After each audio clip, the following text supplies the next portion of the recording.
Oi, Rafa, seja muito bem-vindo. Olha que bonito que tá aí. Tem assim um lusco-fusco do sol, né? Tô vendo ali policiamento, muito movimento, você maravilhoso, né?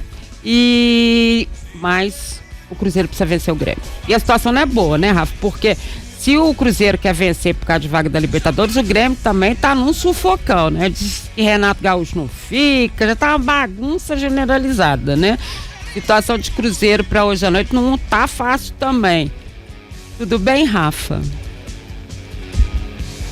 Tudo bem, Di, tudo certo por aqui, tirando a parte de você maravilhoso, tá tudo certo, você passou aí nessa imagem. A gente tá aqui logo em frente ao portão G2, né, G3 aqui, ao setor destinado também à imprensa, em frente ao Mineirinho, Bar do Peixe, Abraão Caran aqui posicionados. Só a movimentação da torcida, como a gente pode acompanhar, não é muito boa, né, 15 mil ingressos vendidos para esse jogo, é claro, não poderia ser diferente, né, o torcedor do Cruzeiro desanimado, muito por conta do que fez o Cruzeiro no último sábado lá no Paraguai, diante do Racing, a perda do título da Copa Sul-Americana.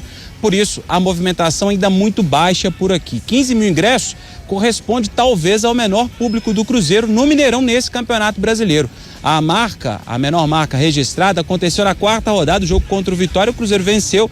Aquele início avassalador no Cruzeiro, principalmente aqui no Gigante da Pampulha, saiu ganhando de todo mundo, teve uma invencibilidade de 10 jogos até, e o Cruzeiro naquele jogo registrou 20.083 pagantes aqui no jogo contra o Vitória. Então vamos esperar para que talvez essa marca possa ser superada e o Cruzeiro não registre aqui contra o Grêmio logo mais às 9 da noite, o pior público aqui no Campeonato Brasileiro. E, aliás, pode até reduzir a média de público do Cruzeiro, que é boa. O Cruzeiro tem a quinta melhor média de público como mandante, claro, 33 mil torcedores, está abaixo do Flamengo, Corinthians, São Paulo e Bahia.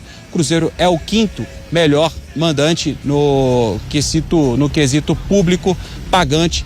Hoje, infelizmente, até pelo que a gente pode acompanhar aqui, a movimentação, ao contrário do que a gente sempre acompanhou nesse Campeonato Brasileiro, não é muito boa. Mas vamos lá, vamos falar de Cruzeiro. O Cruzeiro precisa voltar a pensar no Campeonato Brasileiro e, como você destacou, vai ser um jogo, pelo menos, o que tudo indica, pela tabela de classificação, muito agitado aqui no Mineirão. Isso porque o Cruzeiro, claro, precisa encerrar essa 34ª rodada atuando bem, principalmente para poder recuperar a confiança para esses 3 jogos. Depois desse jogo contra o Grêmio, mais 3 jogos pela frente, recuperar a confiança e trazer o torcedor de volta para o lado dele, mas principalmente para somar pontos, chegar aos 50 pontos e aí abrir uma rodada praticamente com relação aos principais adversários. Isso porque o Cruzeiro tem 47, Bahia e Corinthians também tem 47, mas no quesito desempate, no critério de desempate, o Cruzeiro leva melhor. Então, em caso de uma vitória aqui, o Cruzeiro ganha praticamente uma rodada para que possa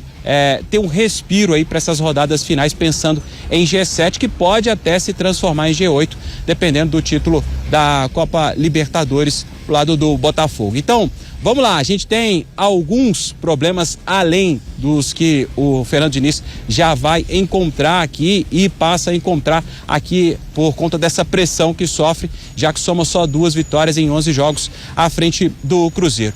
Isso porque hoje o Cruzeiro comunicou que não vai contar com o Caio Jorge e também não vai contar com o Matheus Henrique. Os 2 jogadores, eles se juntam ao Kaique e o Ramiro. Kaique e Ramiro estavam suspensos, receberam o 3º cartão amarelo no jogo contra o Corinthians. O Cruzeiro já sabia que não poderia contar com a dupla, mas eles são tidos como reservas.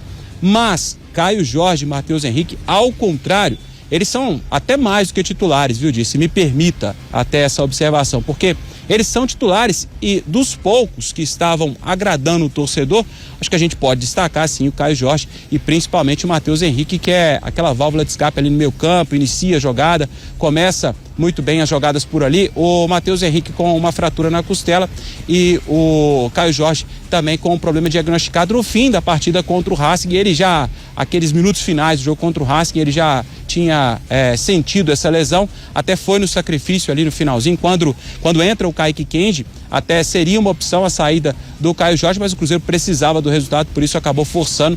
Existe até a expectativa que ele possa perder esse restante campeonato brasileiro, mas claro, isso vai depender da evolução dele, da evolução clínica dele. O Cruzeiro já não divulga, né, a lista de relacionados desde a chegada do técnico Fernando Diniz, exatamente no jogo contra o Vasco da Gama. aqui no Mineirão, então por isso fica difícil a gente acompanhar se, por exemplo, Rafa Silva poderia ser uma opção. O que dá pra gente prever aqui, Dilma, é que a gente vai ter um Cruzeiro bem diferente do que a gente viu lá contra o Racing.